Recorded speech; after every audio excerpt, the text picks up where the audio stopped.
Et bonjour, du coup là on se retrouve pour la suite. Donc la dernière fois on s'est laissé sur la déclaration et l'utilisation du coup de fonctions. Là on va parler un peu de fonctions et surtout de ce qu'on appelle le scope.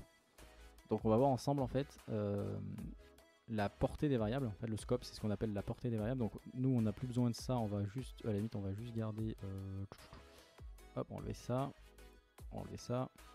et on va garder juste ça à la limite. Remarquez, attendez, on va juste simplifier, on va faire, à la limite on va créer une autre fonction. Hop, test, dev test. Du coup, là il faut bien faire attention. Alors là on va pas mettre de paramètres, on va juste faire un print. Et par exemple, au début on va définir plusieurs choses. Donc là on va faire, je vais appeler scope var égale 10. Donc cette variable là, on va pouvoir, si on veut, la passer en paramètre de quelque chose. Donc imaginons, là on va mettre un paramètre du coup ici en fait. On va l'appeler var. Et ici on va afficher var. Donc on va juste faire un premier test comme ça. Donc scope var. Donc là on est d'accord. Il n'y a rien d'exceptionnel. On affiche 10. Là où je veux en venir, c'est que du coup cette variable là, scope var, vu qu'elle est définie en dehors d'une fonction, elle est ce qu'on peut appeler globale. En fait on peut l'utiliser potentiellement de partout. Sauf que si on veut faire ça, regardez par exemple si je fais scope var égale 10 ici, égale, on va mettre plus par exemple 20, et que là à l'extérieur je refais un print de scope var.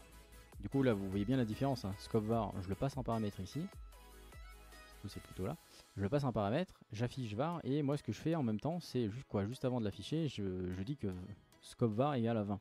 Donc logiquement ça devrait m'afficher 10, parce qu'au début je le passe, il est à 10, et en théorie il devrait passer peut-être à 20. Sauf que non, alors attendez, oui d'ailleurs j'ai fait un truc, il faut que je le fasse ici, parce que sinon mon test sera fait après le print, donc ça sert à rien. Hop, du coup là on voit que j'appelle la fonction test avec la variable 10. Du coup moi je veux que mon scope var soit égal à 20, et que j'affiche var. Et du coup ici, bah, ça m'affiche bien 10, 10, parce que du coup mon scope var n'a pas été modifié. Par contre, si je veux, si je veux faire ça, vu que je vous ai dit que c'était une globale, en fait on peut faire ça si on veut, global scope var. Et là si je fais ça, ça veut dire que dans ma fonction, je vais utiliser scope var en tant que, en fait je vais utiliser la variable globale scope var, donc qui est à l'extérieur de ma fonction, qui est déjà définie plus haut. Donc si je fais ça, là regardez, paf, ça m'affiche bien du coup 10, parce que la première fois que je le passe, ma valeur elle est bien à 10, donc ça stocke 10 dans var. Ça modifie la valeur de scope var, et ensuite ça m'affiche var. Donc ça m'affiche bien 10 d'abord, et en fait il est affiché ici grâce à ça, parce que j'appelle la fonction, donc il est affiché en gros ligne 18. Et après ensuite, vu que ma fonction test m'a modifié mon scope var, et ben mon scope var ici il est bien égal à 20. Donc ça il me faut bien faire attention à ça.